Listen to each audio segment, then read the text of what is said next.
Hello बच्चों, let us read this question. So इस question में हमारे पास सबसे पहले केमिकल रिएक्शन जो कि अवन में होती हैं वो गिवन है यहाँ पे एज रिएक्शन 1 एंड 2, और कितनी एनर्जी रिलीज हो रही है वो भी बताया गया है। अब कहा गया है कि जो अवन में कोल यूज होती है उसमें 80% कार्बन बाय मास होता है।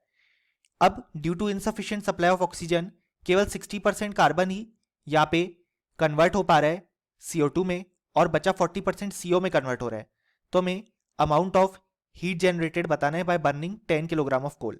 सो इस क्वेश्चन को सॉल्व करने के लिए जो की कॉन्सेप्ट रिक्वायर्ड है हमारे पास वो है यहाँ पे कॉन्सेप्ट ऑफ बर्निंग ऑफ कोल।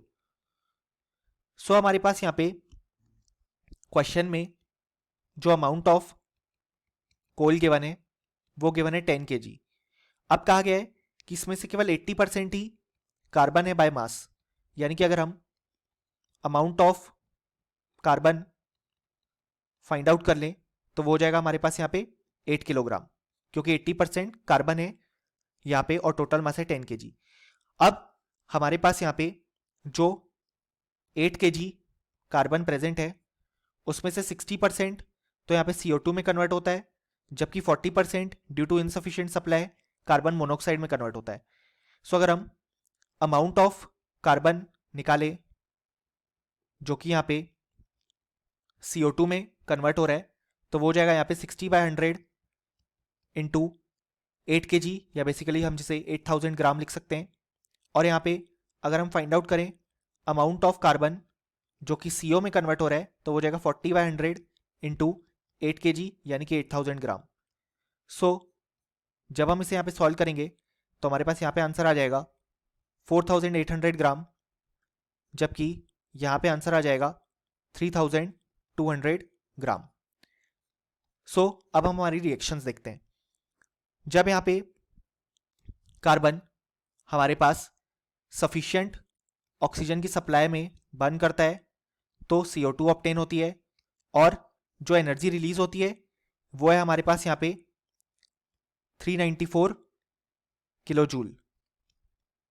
यानी कि बेसिकली जब 1 मोल कार्बन का बर्न होता है तो इतनी एनर्जी रिलीज होती है।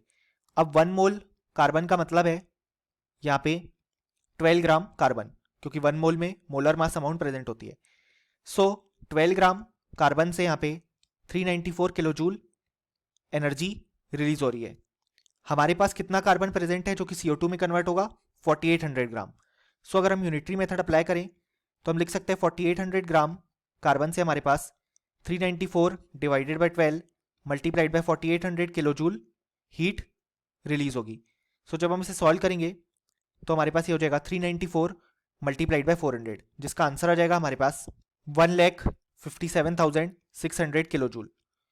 देन अगर हम बात करें, अगर हमारे पास यहाँ पे जो कार्बन है वो इनसफिशिएंट ऑक्सीजन की सप्लाई में बर्न करता है तो यहाँ पे कार्बन मोनोऑक्साइड इवॉल्व होती है, और हमारे पास इस reaction 111 kilo joule heat release होती है। यानी कि बेसिकली जब हमारे पास यहाँ पे 1 मोल कार्बन बर्न करता है, यानी कि बेसिकली 12 ग्राम कार्बन बर्न करता है तो इतनी हीट रिलीज होती है। अब हमारे पास है 3200 ग्राम कार्बन जो कि CO में कन्वर्ट होगा। तो अगर हम यूनिटरी मेथड अप्लाई करें तो हम लिख सकते हैं 12 ग्राम कार्बन के लिए 111 किलो जूल हीट लिबरेट हो रही है, तो 3200 ग्राम कार्बन के लिए हमारे पास 111/12 multiplied by 3200 kilo joule heat liberate होगी। जब हम इसे सॉल्व करें तो हमारे पास यहाँ पे आंसर आ जाएगा 29,600 किलो जूल हीट।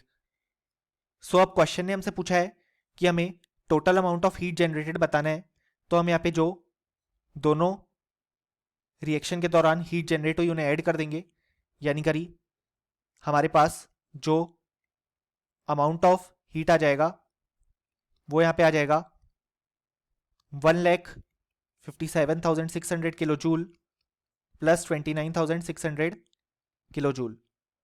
सो ये हमारे पास हो जाएगा equal to 1,87,200 kilo joule. So ये था हमारा complete solution. Hope you understood it well. Best of luck.